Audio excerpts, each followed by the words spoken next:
침울할 정도로 고요한 정막만이 주변을 덮었고 그 한가운데 태소가 있다. 그는 대장간의 한 모퉁이에서 꼼짝도 않고 앉아 있는데 벌써 이렇게 있은 지가 보름이 넘었다. 무슨 생각을 그리도 골똘히 하는지 그의 몸은 돌장석 마냥 굳어만 같다. 태소의 일념은 오직 하나였다. 그것은 두말할 것도 없이 부친의 원한을 갚는 것이다. 어린 나이답지 않게 담담하게 보였던 태소였건만 홀로 남겨진 시간은 온통 부정적인 생각들로만 뒤덮였고 그런 생각들은 추억과 비극을 넘나들며 애정의 그림자를 길게 늘어뜨리고 있었다. 여기서 움이 튼 것이 바로 복수에 대한 갈구였다. 검은 두건을 내리며 숨을 들이쉬던 자객의 얼굴이 똑똑히 떠오르면서 결코 한 하늘을 이고 살 수 없다는 분개심이 마구 솟구쳐 나왔다.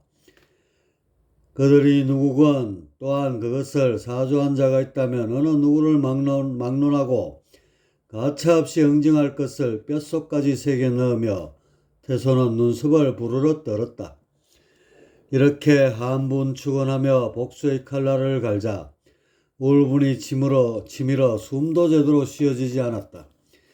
분노에 의한 번뇌가 머릿속을 들쑤시며 단장의 고통마저 불러오자 태소는 몸자차 가누지 못하고 화의에 기대 맥없이 고개를 떨구었다. 태소는 이런 나날이 계속되자 지옥이 따로 없다는 생각이 불쑥 들었다.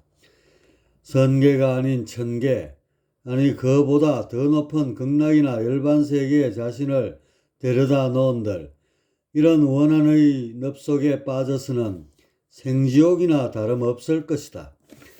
그런데 이런 고통보다 더욱 그를 심란하고 두렵게 만드는 것은 왠지 모르게 자신의 영역이 감퇴하고 있다는 섬뜩한 느낌이었다. 언제부터인가 저 아래 신기에서 사는 귀신이나 신명을 휘감고 있는 저급한 에너지가 자신의 몸에서 풍겨 나온다는 느낌이 하루와 다르게 강해지고 있는 것이다. 복수심에 갇혀 지내다 보면 외교로부터 점점 단절되고 그렇게 되면 영격은 현저히 퇴보하겠지. 이런 상태에서 무슨 힘이 있어서 복수를 한단 말인가. 태소는 원한이 자신의 틀을 한정시켜 시공의 제약을 더 크게 초래할 것을 알았다. 그것은 곧 영적인 퇴보를 의미하는 것이기도 했다.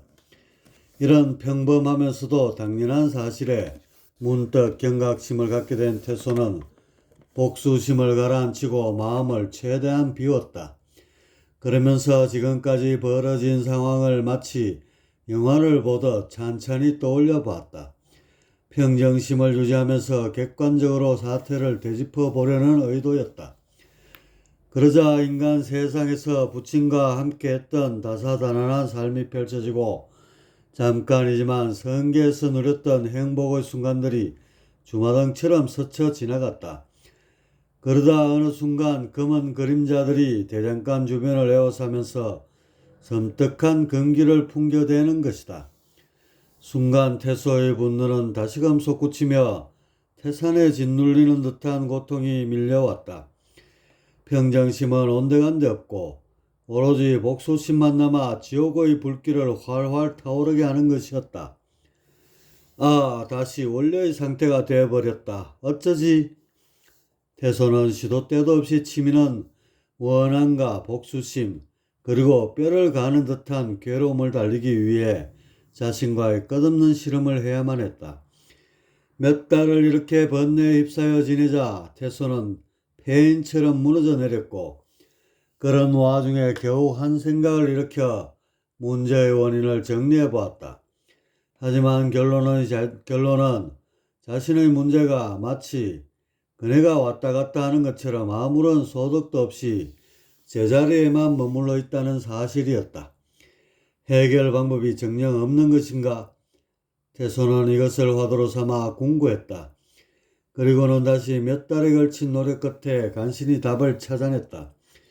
그 답이란 것은 허망하게도 답을 찾을 수 없다는 일종의 포기 선언과도 같은 것이었다. 어느 누가 자신의 임의대로 과거의 기억을 지울 수 있겠는가? 마음각이 뜻대로 된다면야 세상에 근심 걱정 하나 없게 될 것이다.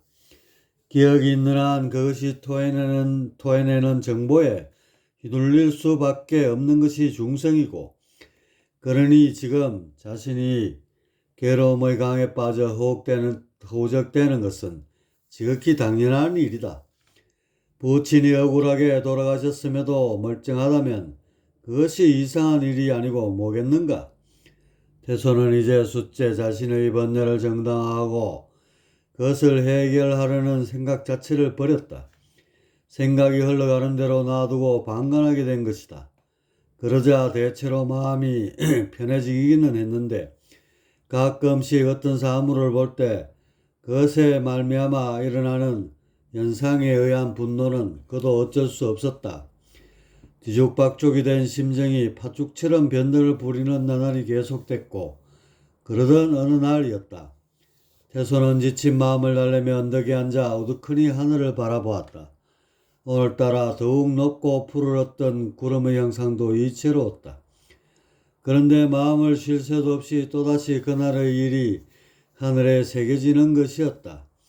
덤불 속에 숨어 사태를 주시하던 자신의 모습이 보이더니만 잠시 뒤에 부친의 시신을 끌어안고 울부짖는 어린 소년의 모습이 애처롭게 그려졌다.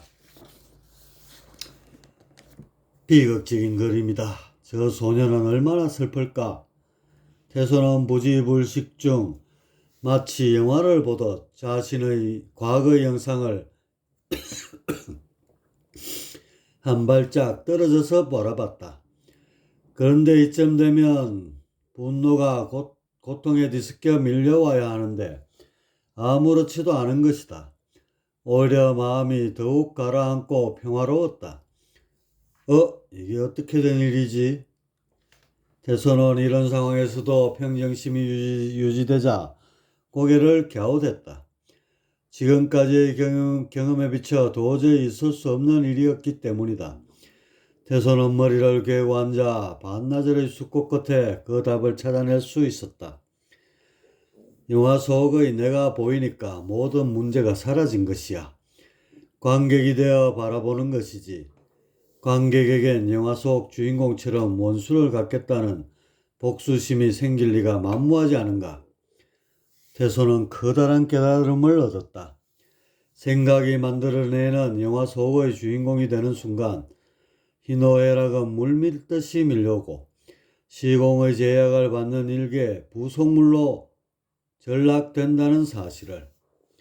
허나 그런 생각의 화면에 빨려 들어가지 않고 한 발 물러나서 객관의 눈으로 바라보면 모든 것은 그저 한편의 예술 작품이 되고 마는 것이다.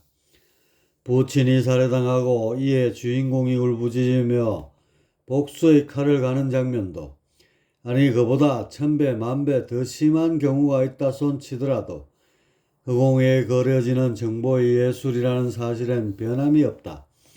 삼라만상 모든 것은 결국 생각이 만들어내는 종잡을 수 없는 거대한 창작물, 그 이상도 이하도 아니다. 그래서 한 소식 들었다는 각자들이 이구동서로 일체유심조를 외치지 않던가. 태소는 어느덧 생각 속에 파묻히지 않고 생각을 바라볼 수 있게 되었다. 생각이 보이니 나아가 보이고 나아가 보이니 관객이 되어 한 편의 영화를 보는 것처럼 객관이 되었다. 태소는 뇌리에 상영되는 영화를 보면서 자신의 처지가 불쌍하다는 생각이 들었지만 딱 거기까지였다. 그 뒤에 따라 올라오는 억울함과 분노는 마치 바람 빠진 풍선처럼 힘을 쓰지 못하고 수그러들었다. 관객은 영화를 감상하고 평론만 할 뿐 현실과 같은 필요 이상의 반응은 일어나지 않는 까닭이다. 태소는 깨달았다. 자신의 생각을 볼 줄 알면 저절로 초월이 되면서 더 큰 자아, 즉 대아를 찾게 된다는 사실을. 무라일체란 바로 이런 것이로구나. 한 발짝 뒤로 물러나서 자신의 색깔을 빼고 바라볼 줄 아는 것. 여기서 외계와의 공명이 일어나서 분별을 넘어서게 되리니 가히 피조물에서 창조주가 되는 전환점이로다. 태소는 부지불식 중 불도에서 말하는 정관의 법을 더덕했다. 정관이란 외계의 정보에 해석을 덧붙이지 않고 있는 그대로 바라보는 법으로 일명 윗바사나라고 한다. 이로써 자신의 생각을 이어붙여 영화를 만들어 바라볼 수 있었고 마침내 주인공의 고통에서 해방될 수 있었다. 고래싸움에 새우등 터진다고 전신들의 다툼 영역에 부친이 희생된 것이야. 이런 식의 그림은 썩 보기가 좋지 않다. 그림을 좀 더 아름답고 재미있게 바꿀 수는 없을까? 태소는 어느덧 정관이 몸에 배어 세상 만사를 그림으로 보게 되었다. 부친의 원한을 갚는 일은 안중에도 없고 오로지 당신과 같은 억울한 그림이 그려지지 않도록 전체 구조를 바로잡는 일에 초점이 모아졌다.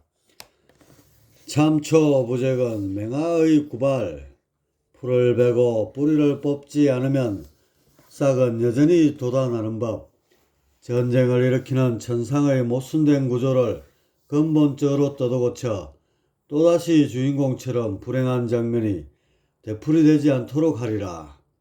태소는 결론이 내려졌다. 모든 상황을 종합해서 그가 나아갈 미래의 청사진을 세운 것이다. 이런 원대한 꿈을 일러 원력이란다.